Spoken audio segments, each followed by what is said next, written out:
Hola, soy Fernando Luque, editor para Morningstar en España y tengo el placer de moderar nuestro tradicional debate o mesa redonda sobre gestores españoles. En este caso he invitado a dos amigos, pero que son también dos grandes gestores y además lo que me hacía ilusión era pues, invitar a gestores que gestionaran activos de forma distinta a la mayoría de gestores, bien de renta variable, bien de renta fija, bien de alternativos. Yo creo que los dos invitados que tenemos para este panel son realmente gestores que gestionan de forma distinta. He invitado a Marc Garrigacait. Marc es desde 2007 presidente de Koala Capital SICAV y desde 2010 es gestor en GESIURIS, donde gestiona más concretamente el Panda Agriculture and Water y el Japan Deep Value. Marc, muchas gracias por estar aquí con nosotros. A vosotros, encantado. Y nuestro segundo invitado es Diego Parrilla. Diego, bueno, voy a resumir vuestro currículum tanto a Marc como a Diego.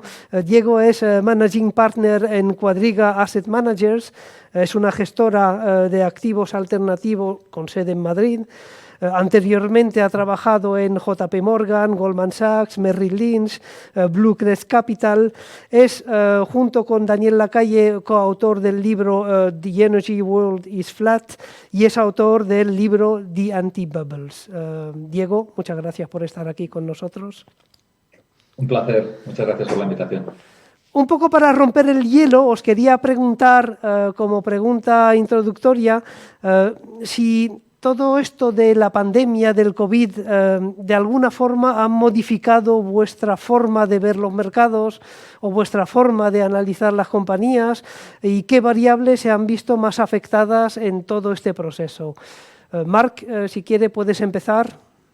Sí, hombre, la verdad no ha cambiado nada, es únicamente que como el COVID es un reacelerador de tendencias, sí que hay un aspecto que siempre ponderábamos mucho y ahora lo hemos penalizado mucho más, que es el tema endeudamiento. Entonces, yo creo que la única diferencia, el mundo continúa igual en cuanto a analizar empresas y cuáles son las empresas que van mejor o peor, pero las que están endeudadas con límites medio altos o muy altos, el COVID se las ha llevado por delante prácticamente. Por tanto, la única variable que quizá hemos incidido más en nuestro análisis es penalizar más la deuda que antes, aunque somos bastante obsesos en no nos gustan empresas con mucha deuda, pero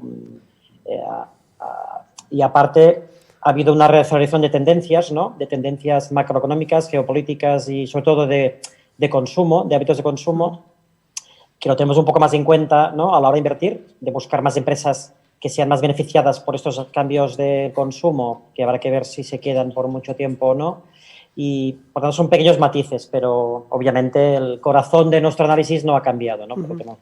Y en cuanto a tu gestión en el Agriculture y Water Fund, ¿eso ha cambiado algo en, pues hablabas de balances de deuda, ¿eso ha cambiado en cuanto a, al análisis de esas compañías?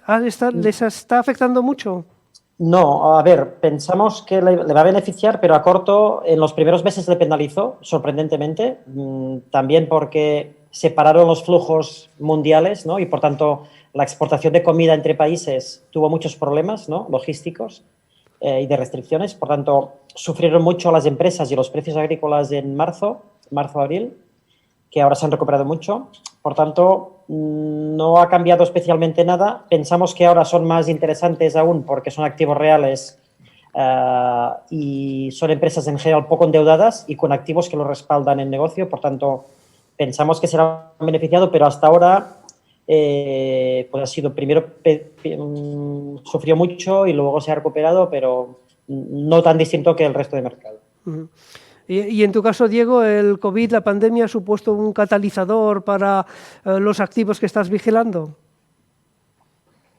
Sí, evidentemente ha sido un recordatorio para todos de la importancia de la gestión del riesgo, ¿no? Hemos visto cómo se ha producido un evento que nadie podía predecir y que ha tenido unas implicaciones muy profundas, ¿no?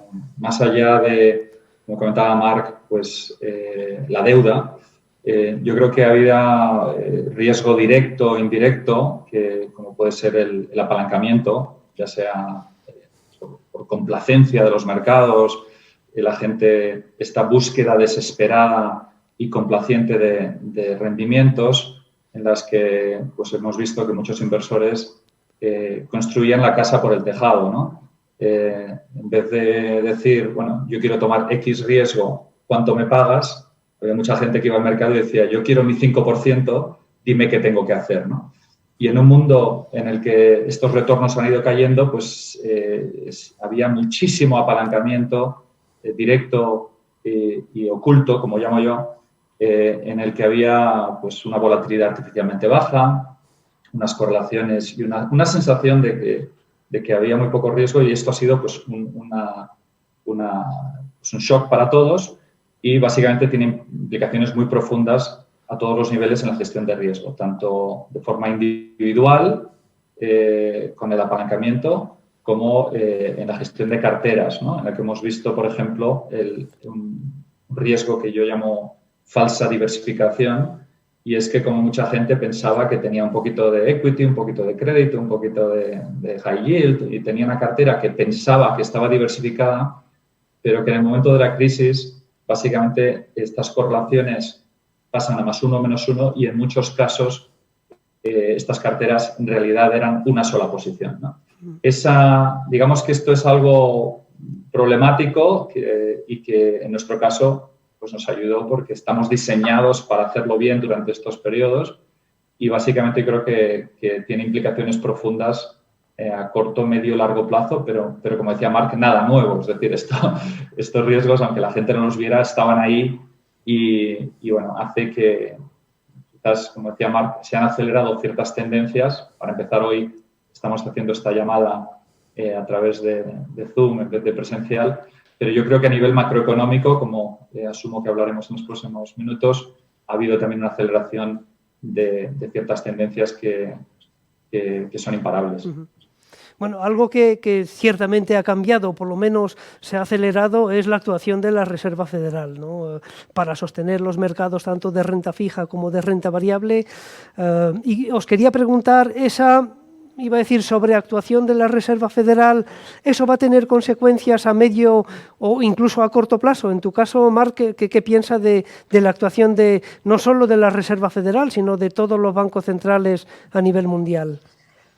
Sí, la verdad es que, bueno, primero recomiendo, que este confinamiento ha tenido muchas cosas buenas, recomiendo leer todo el libro de Ray Dalio sobre las crisis históricas, que es impresionante, es la enciclopedia de la historia de las crisis. Entonces, de hecho, yo he vivido muchas crisis, por desgracia tenemos ya una edad. La de 2008 me hizo cambiar la forma de ver la crisis de 2008 leyendo toda la enciclopedia de crisis de Ray Dalio. Lo que me sorprendió y no fui consciente es de que las actuaciones de la FED, que yo en medio de la crisis de 2008 veía muy erráticas y muy, pues, incluso mal hechas, la verdad es que la actuación de la FED fue buena y del Tesoro, igual que lo ha sido esta vez en medio de la crisis, porque se hundía la economía mundial. Lo que pasa es que el problema viene antes de la crisis. Entonces, si tú te endeudas continuamente y imprimes dinero continuamente y te llega un coronavirus, es lo que te está produciendo que reaceleres en la exageración y pongas en riesgo el sistema, ¿no? Entonces, para mí, que cuando hay una crisis los bancos centrales actúen a corto para mantener la calma y la liquidez del sistema, porque en 2008 al principio se cerraron todas las líneas de crédito de todo el mundo y entonces se hundieron las empresas y los bancos. Pienso que la actuación de la FED ha servido a corto para que el mercado se calme y va a continuar calmado, yo creo, meses o trimestres, porque la inyección ha sido histórica, pero eso lo único que hace es aumentar los riesgos enormes a medio a largo plazo, y por eso obviamente nos gusta invertir en agricultura, en agua, en oro y en activos reales y en empresas no endeudadas, porque vamos a entrar en un nuevo paradigma algún día, que luego lo podemos hablar, y por tanto yo creo que a corto no va a pasar nada, pero estamos empeorando los riesgos, incrementando los riesgos del medio largo. En tu caso, Diego, ¿cuáles pueden ser esas consecuencias negativas de una sobreactuación de los bancos centrales? Si es que podemos hablar de sobreactuación. Sí, yo creo que estoy de acuerdo con Marc. Básicamente hay que ir remontándose un poco hacia atrás para entender lo que está pasando, pero a mí me gusta resumir la última década como la transformación de interés sin riesgo a riesgo sin interés, ¿vale? Existe un concepto que puedes encontrar en el libro de texto, que es el de interés sin riesgo, y es que pues, hace no tanto tiempo el bono alemán o el bono americano te pagaban un 5% al año en términos nominales simplemente por tu dinero, ¿no? Es decir, eras capaz de ganar un interés sin tomar ningún tipo de riesgo y con una inflación muy baja, de forma que en términos reales ganabas dinero. ¿Qué ha pasado en los últimos 10 años? Pues que se ha producido esta transformación, esta manipulación, esta distorsión del precio del dinero a un punto en el que en Europa estamos con tipos nominales negativos, que hace 10, 15 años hubiera sido algo impensable y, de hecho, los libros de texto ni lo consideraban, ¿no? ¿Qué implicaciones tiene esto? Pues muy importantes, ¿no? La primera es que claramente no sabemos dónde aparcar nuestro dinero, ¿no? Porque ¿dónde lo pones, ¿no? Ya no existe ese concepto de interés sin riesgo. Por lo tanto, uno de los pilares de las finanzas ha caído, ¿no? El segundo problema que tienes es que cuando tú comprabas el bono alemán a 10 años y te pagaba un 5% al año, en un periodo de crisis, cuando los tipos de interés bajaban a cero, ese bono ganaba un 50% en ganancia de capital, ¿no? Todos esos 5% anual durante 10 años, de forma que tú tenías un gran defensa en tu cartera, ¿vale? Hoy, con los tipos ya nominales o negativos, eso no existe. Ese defensa no tiene esa capacidad de defender. Y esto te genera un problema enorme porque todo el modelo de construcción de carteras basado en el 60-40, tengo parte en bolsa, parte en bonos, se basaba en este principio de que tenías las carteras equilibradas. Eso ya no existe y nos está obligando a cambiar la forma de ver las cosas. Y la tercera implicación, que es la más peligrosa, un poco en línea con lo que dice Marc, es que cuando el valor de los activos financieros está totalmente distorsionado. ¿Por qué? Porque cuando tú calculas el valor de cualquier bono o cualquier empresa haciendo el valor presente de los cash flows, de los flujos de caja, ¿qué ocurre? Que cuando el mundo estaba con unos tipos de interés al 5%, pues esos flujos de caja en 10, 20 o 30 años, cuando tú los descontabas a hoy, pues valían 62, 36 y 22, ¿no? Céntimos, ¿no? Por dólar. Hoy, con tipos cero o negativos, valen 100. ¿Qué ocurre? Que todas estas empresas, básicamente, se dan casos en los que prefieres recibir $100 en 30 años a recibirlos hoy. Es una auténtica estupidez, es una auténtica barbaridad y lo que ha hecho ha sido crear, en mi opinión, unas burbujas sin precedentes. Y este es el gran problema, porque lo que han hecho los bancos centrales, estoy de acuerdo con Marc, que se vieron obligados a responder a una crisis muy importante como el 2008. Nadie, de cierto modo, podía esperarse aquello, pero su reacción, quizás QE1, el Quantitative Easing 1, que si lo pensamos fueron solo 700.000 millones, que hoy no es nada, sí que era necesario y fue apropiado. El problema fue ya QE2, el segundo programa, en mi opinión, era bastante debatible, ¿vale? Después de esa necesidad.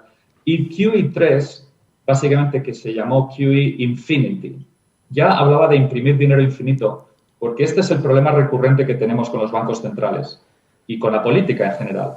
Es decir, se toman medidas cortoplacistas en respuesta a crisis que quizás sean necesarias, pero estas medidas no se revierten, ¿no? A nosotros nos vendieron la moto de que iban a imprimir dinero y hacer QE como algo excepcional y eso está ahora a la orden del día. Hasta el gobierno de Sudáfrica está imprimiendo papelitos y haciendo esto. ¿Qué ocurre? Que estas medidas cortoplacistas que se están tomando lo único que hacen es distorsionar los mercados y crear problemas aún mayores, como decía Marc, ¿no? Y en este caso, de hecho, el gran problema hoy es estas burbujas que hemos creado de forma síncrona y paralela en todo el mundo y que nos generan unos problemas enormes porque no nos podemos permitir que esas burbujas exploten y hacen lo que dice Mark, es que tengamos que responder a todas estas crisis con más de lo mismo, más impresión de dinero, más deuda. Y esto es algo altamente peligroso y creo que ese cambio de paradigma no es que vaya a venir, es que ya ha pasado y lo estamos viviendo en estos momentos. Admitiendo tus argumentos de que efectivamente pues, estamos en un entorno, un escenario con determinadas burbujas, ¿qué respuesta le podemos dar al asesor financiero que nos está oyendo? ¿Eso cómo se transmite a nivel de construcción de cartera? ¿Cuál sería lo recomendable? ¿Qué no debería hacer? Marc, ¿qué soluciones propondrías al asesor financiero? Sé que no es fácil, ¿eh? Pero... Bueno, bueno, más que no ser fácil, es la pregunta más difícil de la historia en mi profesión, ¿no? En mi experiencia. O sea, nunca había sido tan difícil construir una cartera, como explicaba Diego, nunca en la vida. Entonces, ¿cómo recomiendas? Primero, si inviertes en bonos, tienes un riesgo enorme, como nunca ha habido en la historia, a cambio de un rendimiento cero negativo. Tanto, primer problema. El segundo es que tienes que tomar mucho más riesgo y el sistema está con todos los precios subvencionados por el exceso de liquidez, ¿no? Continua que ha habido durante muchos años.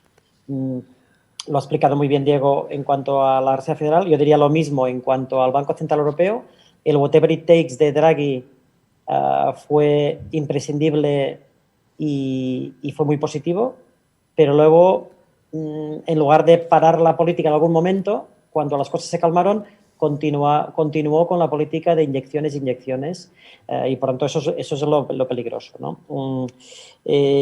Yo creo que hay que introducir un tema muy macro que aunque parezca que no, yo creo que tiene mucha relación con lo que me has preguntado. O sea, yo creo que hemos de entender en el orden monetario mundial que estamos. O sea, venimos de un patrón oro en el que pues cuando se imprimía dinero estaba respaldado por oro. Obviamente esto acabó porque eso restringía mucho la economía y no podía crecer. Se estableció un patrón dólar y ahora no sé si estamos en un patrón dólar o en un patrón confianza, ¿no? Confianza significa que la gente cree que el dólar o el euro o las monedas valen igual que valían antes, pero no hay ningún respaldo. Entonces, puramente dinero fiduciario. Por tanto, para mí, la gran pregunta que no debe hacerse es vamos a un sistema donde las monedas pierden mucho valor, un billete de 50 euros pensamos que vale igual que hace 10 años y no tiene que ver cuando miras la masa monetaria, 50 euros quizás son 10 euros de hace 10 años y eso no somos conscientes y habrá un momento que se va a perder la confianza. Entonces yo creo que tener activos que tengan respaldo económico detrás, respaldo real, obviamente, inmobiliario tiene un respaldo, agricultura y agua, obviamente el oro, para mí el oro, aunque ha subido, para mí no ha subido nada porque estamos hablando de que comparativamente es un activo que no se puede imprimir. Y yo creo que sería bueno, Diego sabe mucho más que yo de eso, yo creo que sería bueno hablar de si hay un nuevo orden monetario mundial, ¿no? En los próximos 10 años. Yo creo que vamos a ver un nuevo orden. Y el oro, no vamos a volver al patrón oro, obviamente es imposible, pero sí que puede haber un nuevo orden monetario en que el oro tenga más preponderancia que el actual. Entonces, a la pregunta que me decías, oye, hay que invertir en empresas en bolsa de mucha calidad, aunque no estén de moda, que no tengan mucha deuda y sobre todo en activos reales, en oro, en agricultura, en agua, inmobiliario, todo el mundo está muy invertido, no hace falta recomendarlo a la gente, ya tiene mucha inversión en inmobiliario y cuidado con las promesas, los activos financieros que te prometen algo en el futuro es el gran peligro. Todo lo que te prometa que en el futuro te va a pagar, un bono, una pensión, un banco, un depósito, es donde hay más peligro. Uh-huh. Diego, ¿cómo lo ves? ¿Cómo resolvemos esta ecuación? Porque iba a decir incluso Marc, que mencionó pues, a Ray Dalio al principio, iba a decir que digamos el paradigma de la cartera risk parity pues también casi se ha venido abajo, ¿no? Entonces ahí yo creo que el asesor financiero está realmente perdido sobre cómo resolver esta ecuación. Pues mira, yo creo que es muy importante entender que una cartera de inversión al final es como un equipo de fútbol. Existe esta percepción, mucha gente piensa que jugar al fútbol o invertir es ganar dinero, ¿no? Jugar al fútbol es meter goles, ¿vale? y por lo tanto tienen equipos con 11 delanteros, ¿no? Todos a ganar dinero, a meter goles, ¿no? En realidad, yo creo que lo que es muy importante, y al hilo también de la primera pregunta, el primer paso, yo diría a los asesores financieros que hay 3 pasos. El primero es entender que este es un juego que para poder ganar primero hay que no perder, por lo tanto es un juego de protección de capital. Y una vez que tienes esa protección de capital, es un juego de hacer ganar sobre ese capital de forma compuesta, ¿no?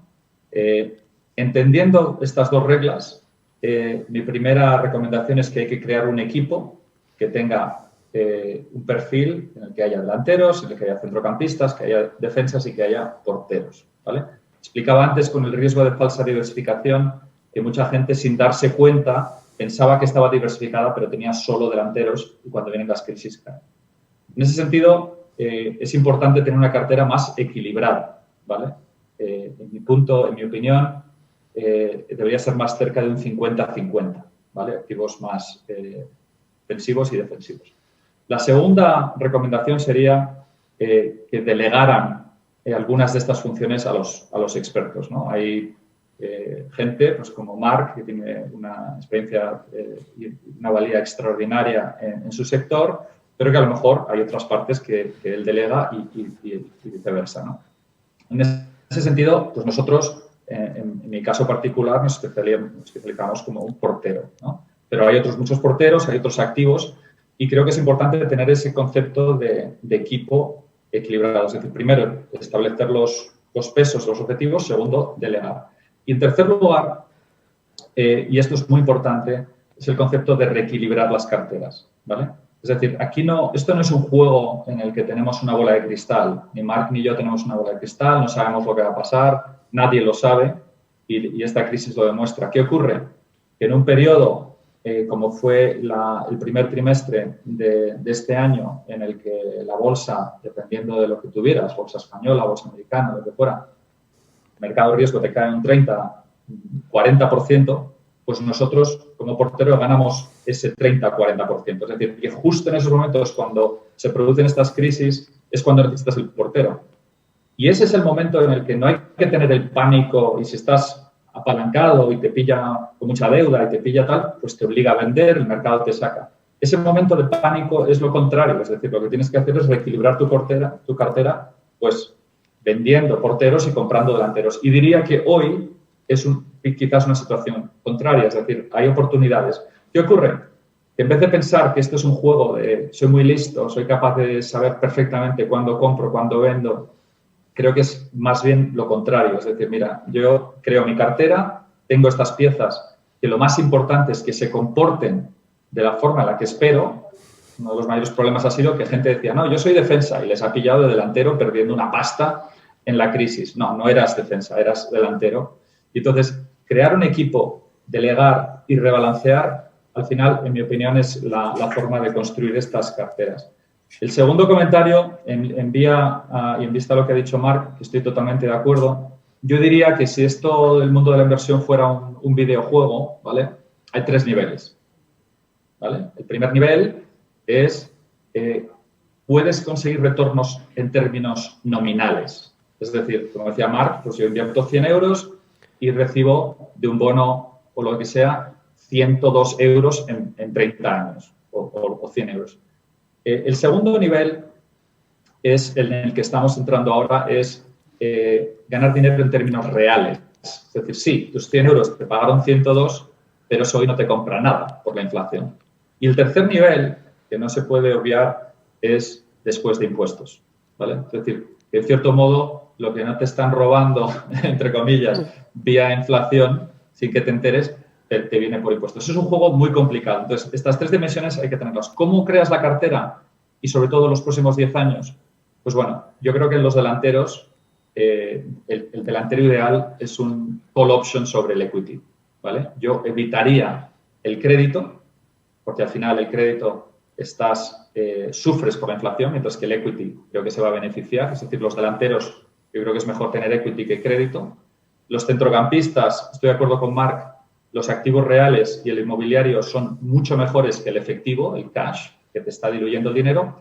Y en la pata de porteros y defensas, creo que las antiburbujas, como el oro, o una estrategia como la nuestra, va a ser más eficiente que los bonos de gobierno convencionales. Así que creo que en nuestros próximos 10 años uno de los riesgos fundamentales va a ser la inflación, y creo que esta construcción de cartera en formato equipo, delegando y reequilibrando las carteras, tiene que hacerse además con un sesgo muy claro de estoy largo o corto de inflación, porque creo que va a ser un factor determinante. Antes de que nos explique lo que tú entiendes por antiburbujas, quería volver al nivel el nivel 2 del juego que mencionaba, ¿no? El tema de verlo en términos reales, contando con la inflación. Y es verdad que, digamos, uno de los elementos que podrían desestabilizar a los mercados es un posible repunte de la inflación. Es verdad que yo hablo a nivel personal, de momento no lo veo más un escenario deflacionista que inflacionista, pero es verdad que pues hay cada vez más referencias a un posible repunte de la inflación. Tú, Marc, que conoces además muy bien el mercado japonés, ¿cómo te sitúas en este debate de si inflación o deflación? Sí, la verdad es que obviamente a corto plazo el COVID, la pandemia y las restricciones es deflacionista a corto plazo. Lo que pasa que como las inyecciones son récord en la historia, las inyecciones monetarias incluso superiores a las 2 guerras mundiales, obviamente hay un riesgo que dentro de medio año, 1 año, 2 años empezamos a ver inflación. Warren Buffett decía este año, que yo creo que ha estado muy especialmente interesante escucharlo, vale la pena ver la transcripción de toda la Junta, aunque es muy larga. Decía: no entiendo cómo estos 10 años no ha habido un surgimiento de la inflación. Es cierto que la inflación es un fenómeno, un animal muy extraño, muy complejo.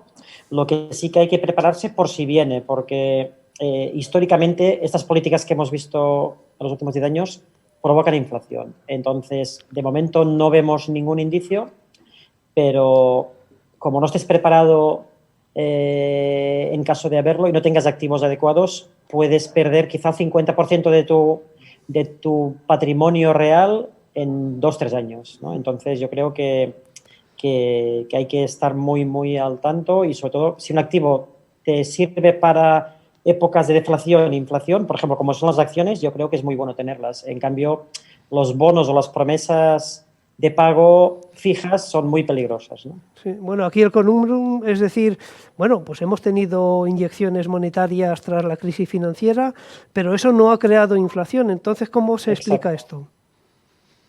Bueno, en los años 30, los primeros 10 años tampoco no hubo inflación y hubo inyecciones masivas. Es decir, que la inflación es un animal muy extraño que a veces viene de golpe. Entonces, yo creo que porque lleve 10 años sin venir, no hay que bajar la guardia, porque si viene, yo creo que tiene que estar ligado a la pérdida de confianza. O sea, el sistema aún confía en los bancos centrales y que el dinero vale lo que teóricamente pensamos que vale. Por tanto, yo creo que la inflación vendría cuando hay una pérdida de confianza. Entonces, yo creo que estamos yendo hacia allí, pero puede faltar años o trimestres, es muy difícil saber. ¿Tú cómo lo ves, Diego, en tu marco de burbujas, antiburbujas, este tema de la inflación? Bueno, yo creo que ya estamos viendo una inflación muy potente, y quizás me gustaría primero definir inflación, ¿vale? Porque parte del juego de los bancos centrales es hacernos creer que la inflación es una cosa que se llama el IPC, ¿vale? Entonces nos han vendido una moto que es inflación significa IPC. Nos han vendido que es un número y que es el 1,3 y ha subido al 1,4. Perdona que te diga, de los 3 que estamos aquí tenemos 3 inflaciones totalmente distintas, ¿vale? Tenemos, o sea, cada uno tiene su cesta de inflación. Pues una persona que tenga un bebé pues tiene los pañales, el que tenga los hijos en la universidad tal. Y, sinceramente, el IPC es una trampa en la que te hacen pensar, está moviendo el poste de la portería constantemente a su conveniencia. Entonces, el primer punto que haría es que me parece una falacia absoluta que la gente piense en la inflación como el IPC, ¿vale? Eso es un error básico, porque la inflación es real. Un segundo que diría, en línea con lo que ha dicho Marc, es que se suele entender la inflación como que ha subido el precio de mi casa o sube el precio del pan, ¿vale? Y por lo tanto, pues puedes tener la impresión. Eso no es inflación. La inflación es que cae el precio del dinero con el que compras tu casa y compras el pan. Y en ese sentido, este conundrum del que hablas, claramente estamos viviendo un momento en el que hay una serie de fuerzas deflacionistas brutales. En el caso del COVID, evidentemente, tenemos desempleo y una actividad económica muy baja. Tenemos el impacto de la tecnología, que es algo espectacular. Tenemos, evidentemente, la demografía, que impacta. Tenemos la sobrecapacidad, tenemos la mala deuda, tenemos muchísimos temas que son altamente deflacionistas, ¿vale? Pero lo que está ocurriendo es que este agujero, digamos, deflacionista se está rellenando con trillones y trillones y trillones de valor impreso, de forma que tú puedes pensar a corto plazo que no hay inflación o deflación, cuando en realidad la velocidad a la que tu dinero está perdiendo ese poder adquisitivo, lo ha dicho Marc antes, 50 euros, tienes pues, el billetito, pones 50 euros, tú crees que te compran lo mismo, evidentemente que no te compran lo mismo y esto se va a acelerar. En línea con lo que decía Marc y utilizando también un poco la academia, ¿no? Los estudios, la inflación tiene dos fases. Una primera fase de inflación aparentemente baja y contenida, y es una fase un poco más en la que 2 y 2 son 4, ¿no? Un buen ejemplo es el juego de mesa del Monopoly, ¿vale? Si tú le repartes a todo el mundo en la mesa papelitos, pues evidentemente los precios de las casas en el Monopoly suben, ¿vale? Y deberían subir de forma proporcional al dinero que se ha imprimido, ¿vale? Eso es. Pero existe una segunda fase, que es la más peligrosa, y si nos está escuchando gente de Latinoamérica, lo saben perfectamente, que es las expectativas de inflación.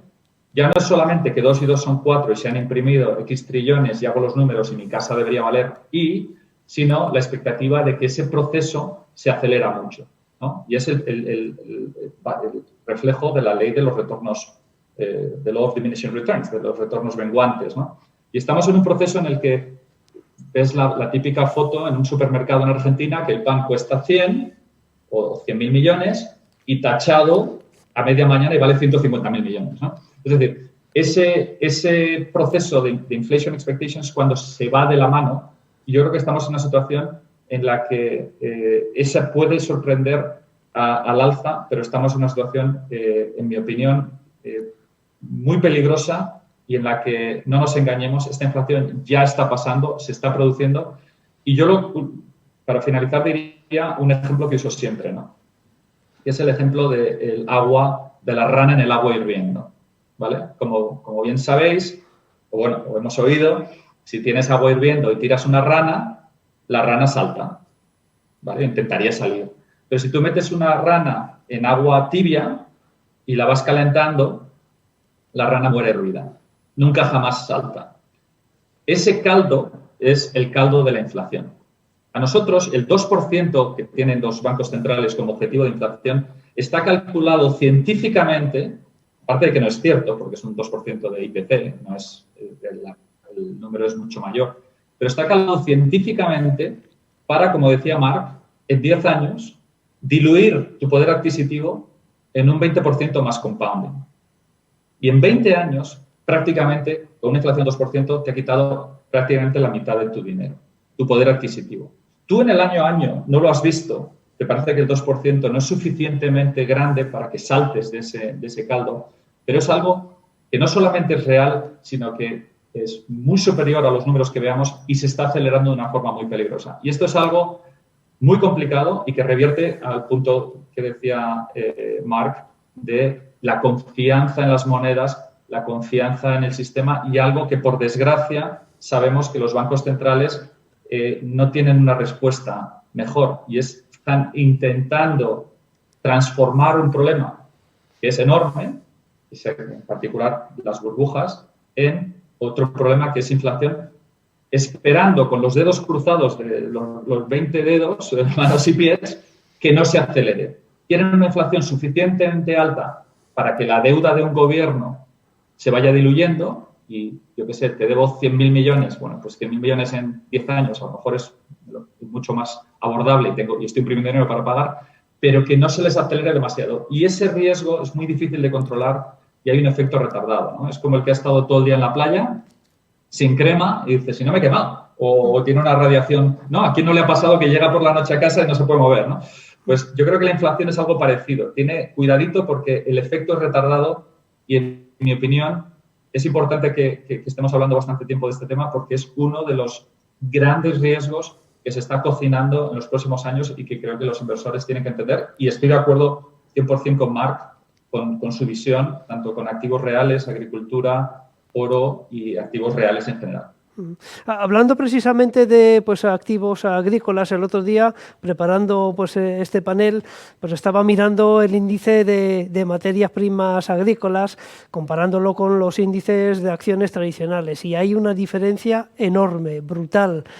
Marc, ¿es el momento de apostar por las materias primas agrícolas, en tu opinión? Sí, es verdad que es una sorpresa porque hay pocos ciclos de precios que estén en un ciclo bajista de 8 o 9 años, como es la agrícola, ¿no? Sí. De hecho, yo creo que es casi único en el mundo. Entonces, obviamente, yo lo veo como una oportunidad. También lo veía hace 2 años, pero no me ha dado la razón, ¿no? Porque han continuado cayendo hasta marzo de este año. Es cierto que lo han recuperado, pero están en niveles de final del año pasado. La verdad es que el ciclo agrícola es distinto a todos. La agricultura va al revés de los mercados. O sea, los mercados suelen tender a subir las bolsas mucho tiempo, poco a poco, y luego caen de golpe, ¿no? En la agricultura es al revés, normalmente. Suele haber periodos largos de caídas de precios y hay subidas de golpe. Entonces, la agricultura se ha beneficiado de mejoras de todo tipo, primero de aumento de globalización, mejoras en transporte, mejoras sobre todo en tecnología en la agricultura, y llevamos increíblemente 10 años de cosechas espectaculares, buenísimas en cantidad y en calidad, en todo el mundo, en todas las regiones agrícolas del mundo, en Estados Unidos, Canadá, en Latinoamérica, en Europa del Este y en Australia, Nueva Zelanda. Entonces, es sorprendente que haya habido tantos años buenos. Por tanto, de momento nada indica que los precios tengan que subir, pero yo creo que con las complicaciones geopolíticas que hay cada vez más en el mundo, ¿no? O sea, cada vez hay más restricciones al libre comercio. Lo vemos ejemplos continuamente. El más reciente es que Arabia Saudí ha prohibido los productos que venían de Turquía, ¿no? Y ya sabemos los temas que hay de China y Estados Unidos y otros países. Hay un conflicto muy grave ahora entre China y Australia, es decir, que creo que estamos llegando a un mundo en que la globalización está reduciéndose, que hay más restricciones a todo tipo a la circulación de bienes y personas y, por tanto, y la agricultura es un buen elemento para invertir en un activo real que no está revalorizado por la impresión de dinero y, de hecho, está a mínimos de casi 10 años, lo cual yo creo que es excelente para tener, como decía Diego, solamente es un portero, ¿no? Es un portero, un defensa en tu cartera, ¿no? Muy tranquilo, no es una empresa de tecnología que crece al 20% anual, pero que es un defensa y portero para los tiempos que vienen. Diego, otro activo que no se puede imprimir es el oro, evidentemente, que conoces muy bien. A mí me sorprende el hecho de que el peso del oro en carteras institucionales, es verdad que hay algún plan de pensiones en Estados Unidos que ha empezado por lo menos a exponerse al oro, pero esa exposición es realmente muy, muy baja. ¿Eso cómo se explica? Bueno, se explica, básicamente venimos de una situación en la que después de la crisis del 2008 y la crisis europea con el euro, hubo un momento en el que se interpretó quizás que esa inflación iba a venir mucho antes. Hubo un momento en el que el oro llegó a su récord histórico, prácticamente $2.000. Y lo que vimos desde entonces con el whatever it takes y un cambio un poco de las reglas del juego, llevándonos incluso a tipos nominales negativos, pues fue un periodo muy hostil para el oro. Es decir, que la gente que apostó por él, que temía la inflación, pues sinceramente ha tenido 10 años muy duros, ¿no?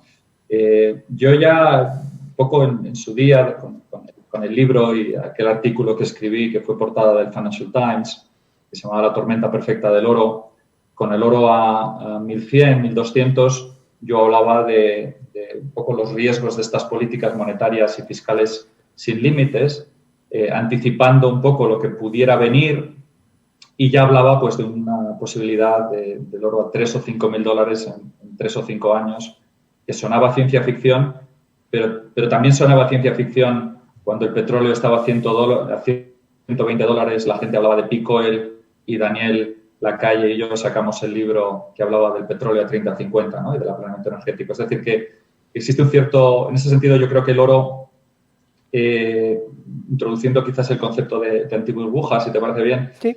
Yo creo que es un activo claro antiburbuja. ¿Qué entendemos por el concepto de antiburbuja? Pues bueno, a mí me gusta empezar describiendo qué es una burbuja, ¿no? Y una burbuja, George Soros la define como activos que están artificialmente caros en base a una creencia que puede estar muy arraigada, pero que es una creencia falsa. Básicamente, el emperador está desnudo, ¿no? Y llega un momento en el que la gente lo ve y esas creencias se manifiestan e implosionan. Lo que yo he hecho en el libro, y la verdad es que estoy muy orgulloso porque una pequeña contribución, este concepto antiburbuja, desde que lo publiqué el libro, se está utilizando de forma extendida en el mundo de las finanzas, en el Wall Street Journal, en Financial Times, muchos otros.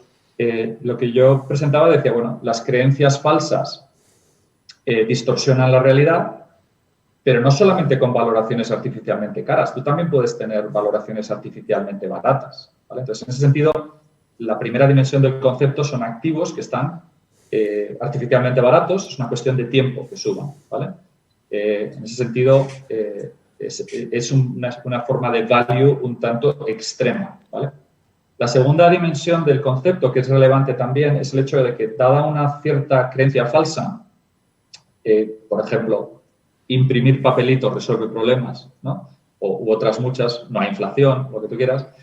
Ciertas creencias falsas, lo que tú tienes es que la burbuja y la antiburbuja son, en cierto modo, imágenes distorsionadas de espejo, ¿vale? Son dos reflejos de una misma realidad. De forma que, por construcción, el momento en el que esta creencia falsa se manifiesta, la burbuja explota y la antiburbuja reflota exactamente en el mismo momento, exactamente con el mismo catalizador. Por lo tanto, el concepto de antiburbuja es un poco como un antivirus o un antimisil. Es un mecanismo de defensa contra las burbujas, ¿no? Y la tercera pata que es relevante también, un poco con esta visión también de Mark, de contraria, ¿no? De ir un poco a la contra del consenso. Es curioso porque las antiburbujas, por ejemplo, un caso hablábamos antes de la volatilidad, ¿no? La volatilidad artificialmente baja, esta sensación de complacencia, ha contribuido, particularmente en la crisis del 2018 y del primer trimestre del 2020, teníamos niveles de volatilidad artificialmente bajos, alrededor del 10% en el VIX, que claramente, en mi opinión, eran la otra cara de la moneda de valoraciones bursátiles y de activos de riesgo artificialmente caras. Básicamente, el mercado, lo curioso de esto, de la antiburbuja, es que el mercado te está dando los seguros más baratos cuando más los necesitas, ¿no? Por esta gran distorsión. Y en ese sentido, yo creo que el oro básicamente es la antiburbuja del papel moneda, ¿no? Sí que es verdad que todos los activos reales se van a beneficiar, ¿no? En una reunión me preguntaron una vez, ¿y por qué el oro y no los plátanos, ¿no? Y digo, bueno, pues se van a beneficiar todos los activos reales. Pero el oro en particular tiene una función monetaria muy clara, más allá del papel moneda y las décadas que llevamos desde Bretton Woods. Estamos hablando de un régimen de 2.500, 3.000 años. Y yo creo que es un tema en el que, bueno, estamos... no es una solución fácil, pero yo creo que el oro tiene una labor importante y creo que esos pesos se están empezando a reconocer. Hablaba Mark antes de Warren Buffett. O sea, yo creo que no ha habido en la historia alguien que ha sido abiertamente casi... Sí, seguro que sí, ¿no? Pero más negativo con el oro, ¿no? Decía, es que el oro no genera flujos de caja, ¿no? Y él valora las cosas, entiende los flujos de caja. Bueno, pues por primera vez, prácticamente, no sé si en su historia o muchísimos años, ha realizado una inversión en mineras de oro, con sus consideraciones positivas y negativas, pero yo creo que alguien como Warren Buffett entiende perfectamente la dinámica inflacionista en la que estamos, la labor que puede tener el oro, y sabemos perfectamente, hay que mirar el punto de entrada de Buffett en Apple, ¿no? Entre otros. Simplemente yo creo que él entiende estas tendencias y creo que son pesos que van a ir subiendo a nivel institucional. y a nivel de las personas privadas. Yo creo que el oro es un activo que hay que tener en su justa medida, es un activo volátil y es un gran defensor frente a ciertos riesgos, ¿vale? Pero hay que tener en cuenta, y vuelvo al concepto de equipo, que hay que tener mucho cuidado con el apalancamiento, ¿vale? Porque se puede producir perfectamente un escenario de caída de bolsa y caída de oro a la vez. Es decir, si tú estás contando con el oro a corto plazo como ese defensa, puede que no te funcione, ¿no? Nosotros lo gestionamos de una forma y lo complementamos de forma que intentamos tener muchos más defensas, además del oro, ¿no? Y por eso fuimos capaces en marzo, en febrero fuimos el mejor fondo del mundo, con un 10%, en marzo ganamos un 19%, porque tenemos muchos porteros, no solo el oro, ¿no? Y ganar dinero en un periodo en el que el oro cayó. Esto no es fácil de repetir. Yo creo que el oro, para resumir, tiene una labor y en los próximos años veremos, creo, un aumento progresivo en las carteras, pero siempre desde la prudencia de los pesos y de entender el riesgo que conlleva. Muy bien, se nos está yendo el tiempo, pero antes de despediros os quería pedir si tenéis algún tema especial que queréis tratar en este panel, es decir, es vuestro minuto de oro. Marc. La verdad es que, bueno, no sé, no se me ocurre ahora mismo... no se me ocurre ahora mismo ningún tema. No sé, Diego, ¿tienes alguna idea de ti, Diego? Tenía previsto hablar de volatilidad, pero es verdad que también daría para mucho tiempo. Porque se está hablando de que podríamos tener en el futuro más volatilidad de la que hemos tenido en el pasado.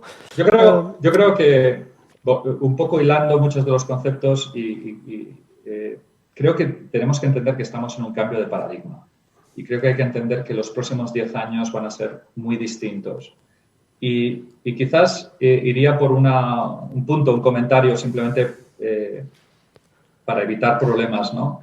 Muchas veces, y de forma yo creo un poco cínica, yo siempre digo que la regla número 1 de este juego es que te van a cambiar las reglas.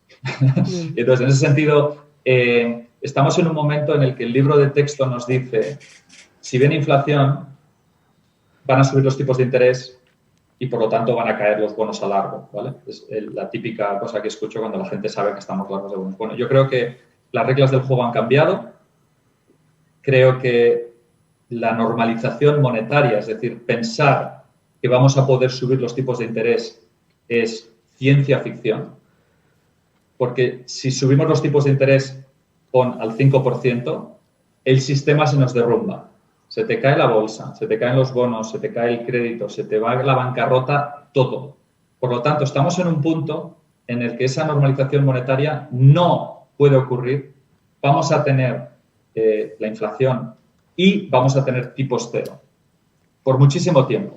Y ese cambio de paradigma, con sus riesgos y sus oportunidades, creo que es algo que todavía no se entiende bien porque, como hemos hablado antes, la gente está viendo esta presión deflacionista a corto plazo y entendiendo este juego con las reglas que pone el libro de texto. Y yo creo que hay que entender que estamos en un momento histórico, que las cosas se están acelerando y que hay que tener un cambio de mentalidad en la gestión de carteras, en las oportunidades que existen.